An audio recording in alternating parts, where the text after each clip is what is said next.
بسم اللہ الرحمن الرحیم الحمد للہ وحدہ والصلاة والسلام علی من لا نبی بعدہ اما بعد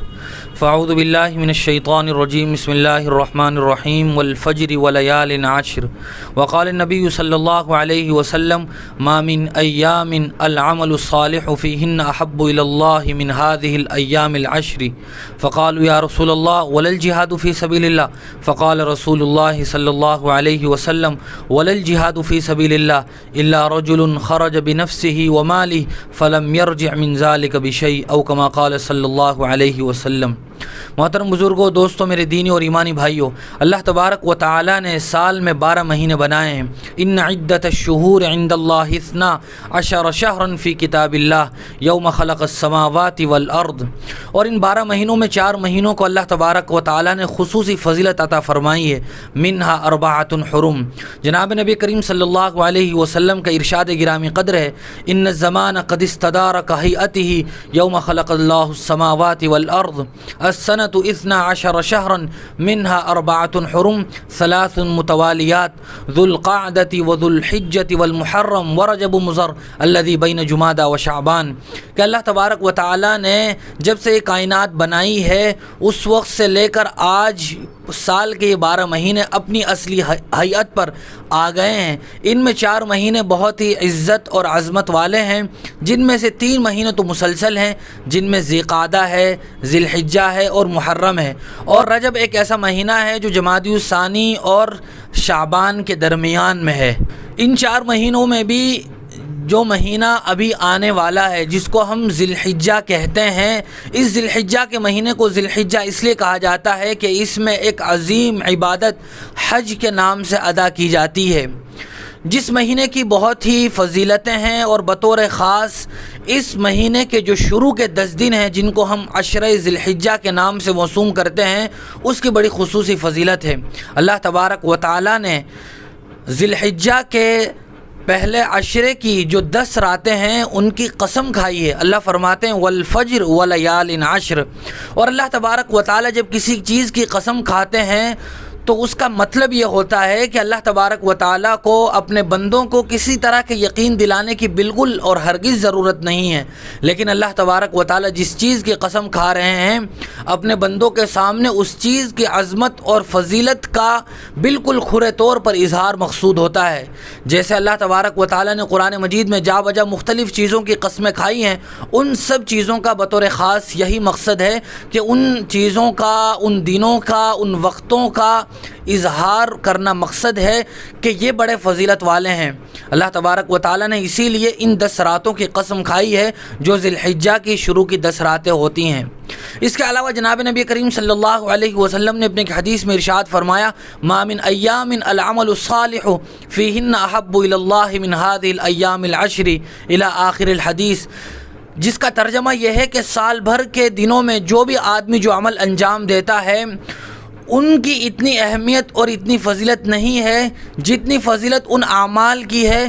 اور ان عبادتوں کی ہے جو ان 10 دنوں میں کیے جاتے ہیں۔ صحابہ اکرام نے سوال کیا کہ یا رسول اللہ، اللہ کے راستے میں جہاد کرنے سے زیادہ فضیلت ہے ان دنوں میں عبادت کرنے کی؟ آپ صلی اللہ علیہ وسلم نے فرمایا جی ہاں، اللہ کے راستے میں جہاد کرنے سے بھی زیادہ ہے، لیکن وہ آدمی جو اللہ کے راستے میں اپنے مال کے ساتھ جہاد کے لیے نکلا اور پھر اللہ ہی کے راستے میں وہ اپنی جان بھی قربان کر گیا اور اپنا مال بھی اللہ کے راستے میں اس نے لٹا دیا، تو اس آدمی کی فضیلت ان دنوں میں نیک اعمال کرنے والے سے زیادہ بڑھ جاتی ہے۔ اس کے علاوہ حضور اکرم صلی اللہ علیہ وسلم نے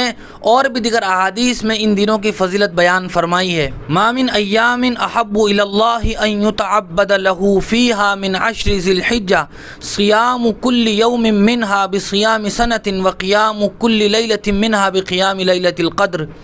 جس کا ترجمہ یہ ہے کہ ان دنوں میں عبادت کی جانے والی اللہ تبارک و تعالیٰ کے یہاں سب سے زیادہ محبوب عبادت ہے، اور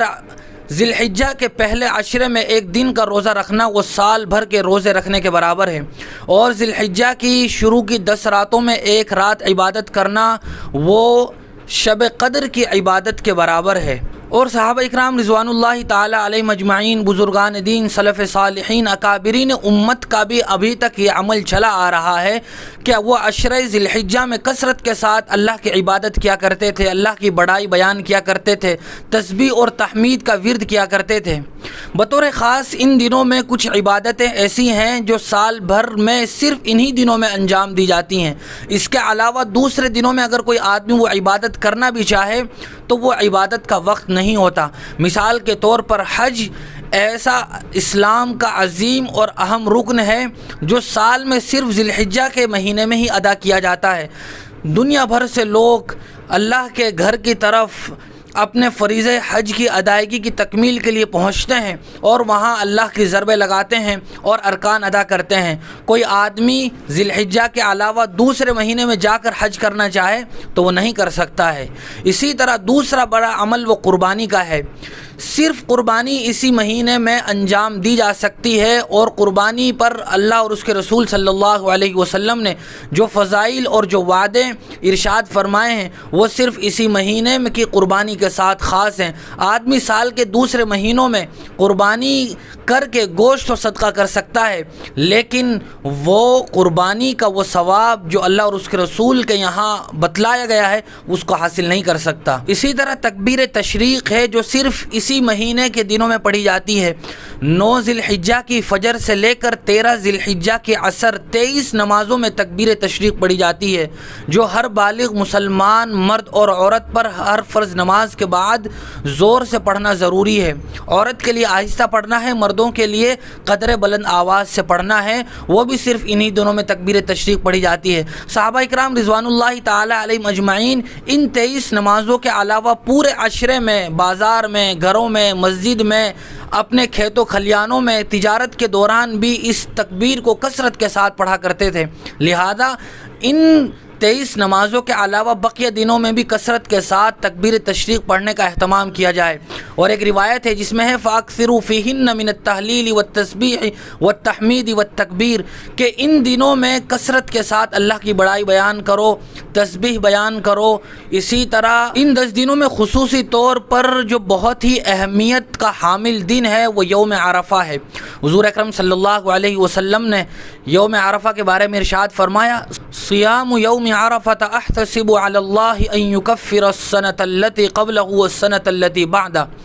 کہ یوم عرفہ کا روزہ رکھنا وہ پچھلے اور اگلے 1 سال کے گناہوں کی معافی کا سبب ہے۔ اس لیے اولاً تو پورے ہی عشرے کے 9 دنوں کے روزے رکھنے کا اہتمام کرنا چاہیے، لیکن اگر کوئی آدمی وہ روزے نہ رکھے تو کم از کم یوم عرفہ کا روزہ رکھے۔ اور یہاں ایک غلط فہمی کو دور کرنا بہت ضروری ہے۔ بہت سے لوگ اپنا یوم عرفہ وہ مکۃ المکرمہ کے یوم عرفہ کے ساتھ مناتے ہیں اور اس دن روزہ رکھتے ہیں، حالانکہ یاد رکھنا چاہیے کہ یوم عرفہ وہ اپنے علاقے، اپنے افق اور اپنے چاند کی تاریخ کے حساب سے روزہ رکھنا ضروری ہے۔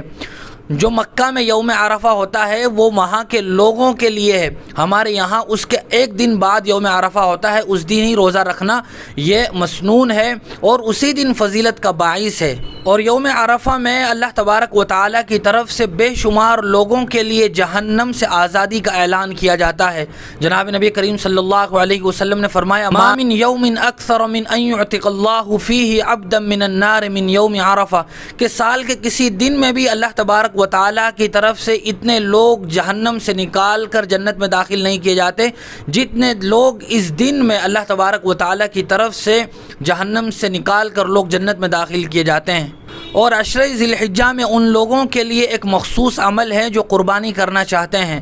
حضور اکرم صلی اللہ علیہ وسلم نے ارشاد فرمایا فَلَا يَأْخُذَنَّ مِن شَعْرِهِ وَلَا مِنْ أَظْفَارِهِ، کہ جو آدمی ذی الحجہ کا چاند دیکھے اور اس کا قربانی کا ارادہ ہو تو اسے چاہیے کہ وہ ان 10 دنوں میں اپنے بال اور ناخن نہ کاٹے تاکہ حاجیوں کے ساتھ مشابہت لازم آئے،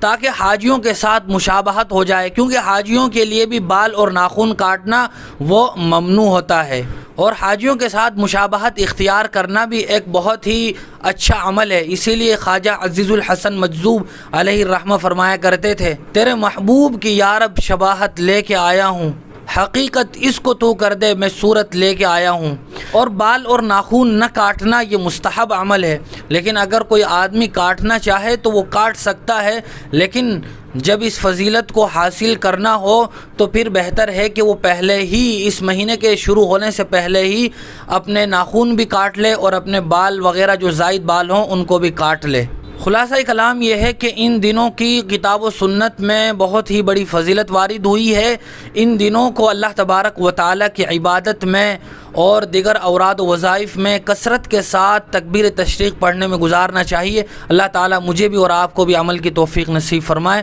وآخر دعوانا الحمد للہ رب العالمین۔